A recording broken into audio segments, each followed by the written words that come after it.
বাঁশতলা স্মৃতিসৌধ 1971 সালের মহান মুক্তিযুদ্ধের সময় স্মৃতি বিজড়িত একটি স্থান, যেটি দুয়ারাবাজার উপজেলার বাংলাবাজার ইউনিয়নে উপস্থিত।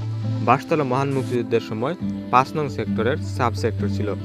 স্থানটি ভারত বাংলাদেশ সীমান্ত রেখা বরাবর অবস্থিত। এই সুইচ গেটটি হচ্ছে দুয়ারাবাজার থেকে যখন আপনি বাঁশতলায় যাবেন তখন এই সুইচ গেটটি আপনারা দেখতে পাবেন, যেটা ভারতের মেঘালয়ের পাহাড়ের যে পানি এখানে কিছুটা সাপ্লাই করা হয়।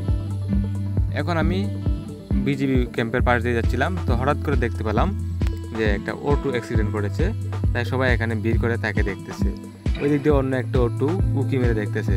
এখানে থাকলে জাম লেগে আরও অ্যাক্সিডেন্ট হওয়ার সম্ভাবনা থাকবে, তাই আমরা এখন সামনের দিকে এগোলাম। তো দেখেন বাঁশতলা স্মৃতিসৌধে যাওয়ার পথে আমরা যে হকনগর ইউনিয়নের বাঁশতলা, দেখেন পাশে শুধু বাঁশ আর বাঁশ। সামনে যে বিল্ডিং দেখতে পাচ্ছেন এটা হচ্ছে বাঁশতলা স্মৃতিসৌধের ভিতরের মুক্তিযুদ্ধ ভবন। আমি এই বাঁশতলা শহীদ মিনারের একদম পাশে চলে এসেছি। এখন সামনে দেখেন অনেকগুলা গাড়ি এখানে দাঁড় করে রাখা হয়েছে, যার কারণ হচ্ছে এই যে ঈদের যে একটা আমেজ, সেই আমেজটা যে কীরকম আপনি এখানে দেখতে পাবেন, কারণ এখানে অনেক দর্শনার্থীরা আসে এবং আশেপাশের প্রতিষ্ঠান থেকেও স্টুডেন্ট, টিচার, ওনাদের কিছু আয়োজন থাকে এখানে। এই স্মৃতিসৌধে অনেক আনন্দ উদযাপন করা হয়। আমি এখন বাঁশতলা স্মৃতিসৌধের ভিতরে ঢুকবো। দেখেন ওই যে স্মৃতিসৌধটি দেখতেছেন, আর পেছনে হচ্ছে ভারতের মেঘালয়ের পাহাড়। এখানে অনেক অনেক দর্শনার্থীদের ভিড়, সবাই মনের আনন্দে শহীদ মিনারের দিকে এগুচ্ছে। আর এর মধ্যে আমিও যে দেখেন একটা পানির বোতল হাতে নিয়ে একদম স্মৃতিসৌধের বরাবর চলে আসলাম। এদিক দিয়ে অনেকে ক্যামেরাম্যান, ফটোগ্রাফার, তারপর হচ্ছে যে যারা ইমেজ তুলতেছে তাদের দেখা। এখন আমি এখান থেকে চলে যাব ওই যে মেঘালয়ের পাহাড় বরাবর। আর এখন আমি বাংলাদেশের ভিতরে আছি। সামনে গিয়ে আমরা দেখব যে ভারতের সীমান্তটা কোথায় আর এখানে কি হচ্ছে। এখানে অনেকের ভিড় দেখতে পাচ্ছি, সেটাই আমরা এখন দেখব। দেখেন আমার সামনে অনেক বড় বড় পাহাড় আর এখানে অনেক জনগণ, কারণ এই প্রাকৃতিক কোলাহলে সবাই চায় সবার যে ভিতরের একটা আনন্দ সেটা ভাগাভাগি করতে। সবাই সবার মতো করে এখানে আনন্দ ভাগাভাগি করতেছে।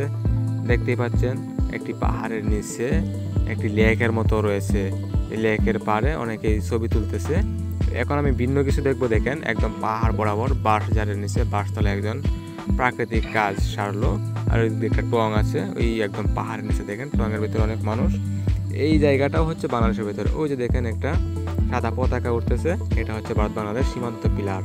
এটার এই পতাকাটার নিচে সীমান্ত পিলার রয়েছে। দেখেন এখানে বাচ্চারা এই লেকের মধ্যে পানিতে আনন্দ উপভোগ করতেছে নৌকা দিয়ে। অনেকেই লাফাচ্ছে, কেউ বা একদম ভাব নিচ্ছে দাঁড়িয়ে।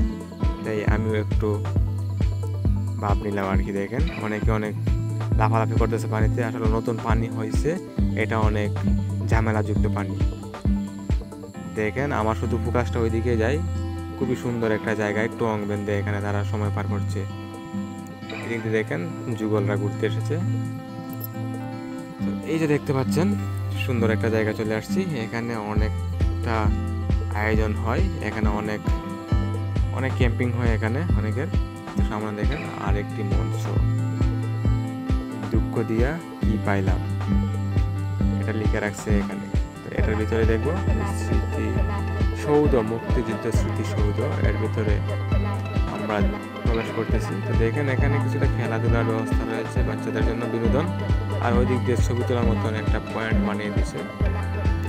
তো আমি এই যে একটা খেলাধুলার বিষয়, এটার সাথে খুব আনন্দ পাই। তাই আমিও এখানে একটু বাচ্চাদের মতো পিছলা খাবো।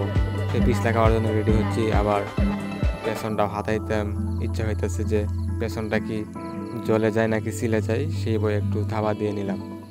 এখন আমি নিচে নামার জন্য সেই পদ্ধতিটাই অবলম্বন করবো, যেটা অবশ্যই বাচ্চারা করে। দেখেন এটাই এখানে, কারণ হেঁটে এখানে নামা অসম্ভব। তাই আমি নামতেছি ধীরে ধীরে ধীরে ধীরে। আমার পেছনে একটা বাচ্চা উঠে গেছে, সেও নামবে। তাই তাকে একটু তার আনন্দটার মাঝে ডিস্টার্ব না দেওয়ার জন্য আমি এখান থেকে নেমে যাচ্ছি ধীরে ধীরে। একটু চট করে নেমে গেলাম এখন। কিরকম একটা অনুভূতি লেগেছে তা আমি বলে প্রকাশ করতে পারবো না, কিন্তু সামনে আমরা দেখতে পাবো অনেক সুন্দর কিছু। তাই সামনের দিকে একটু আগাতে চাই। দেখেন এই জায়গাটায় অনেকটা ভালো লাগছিল। এখন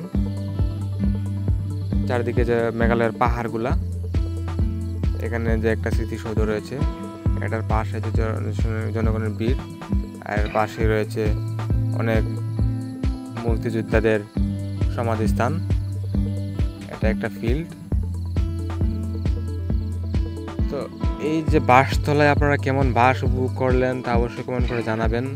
আপনারা যদি আসতে চান তাহলে অবশ্যই আসতে পারবেন। এখানে অনেক সুন্দর একটা সময় কাটানো যায়, খুবই সুন্দর একটা সময়।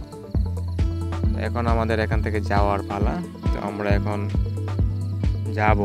আমাদের পেটে অনেক খিদা পেয়েছে, তাই সবাই সবার মতো করে খাবারের প্ল্যান করতেছি।